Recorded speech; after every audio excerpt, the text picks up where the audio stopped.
яғни бұл фильмге қаяғынан қарасам да мінсіз деп айтуға болады. Мен үшін бұл қазақ киносындағы нөмір 1 фильм. Бұндағы сыры меніңше бұл актерлердің арасындағы химия. Мен актер ретінде айтайын, химия. Ол химия Гүлзат айтты ғой жаңа, ақыры төлегенмен жібек өмірде қосылды. Қайта жақсы ғой, сол өмірде бақытты болғаны, фильмде бақытсыз болған жөнді де, өмірде бақытты болғаны жақсырақ та. Сенің айтып отырған химия дегені Құман Тастанбеков пен Меруерт Өтекешевтің арасында шын махаббат болды. Шын махаббат. Оны ойнап шығу мүмкін емес. Мүмкін емес, өйткені камераны алдауға болмайды. Камера бәрін көреді де. Сондықтан бұл бір сыры.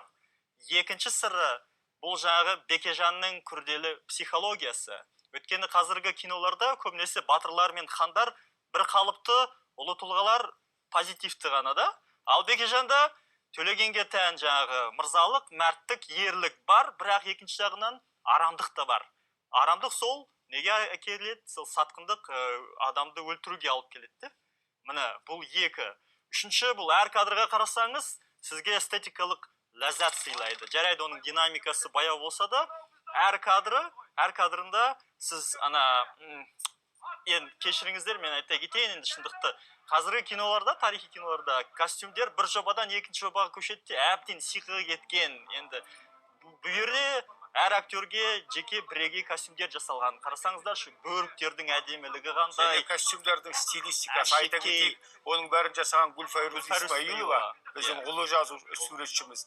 Және 72-ші жылы Тбилисиде болған кинофестивальда осы костюмдармен көркемдік әрлеу үшін ерекше жүлде алып, ең үздік көркемдік әрлеу болып танылды Қыз жібек фильмге. Бұл жерде айтатынымыз Гүлфайруз Исмаилованың келтірген тек қана мынау фасондары ғана емес. Жаңағы түс, рең, бояулардың жарасып тұрғаны, қазаққа тән, қазаққа менталитетке тән.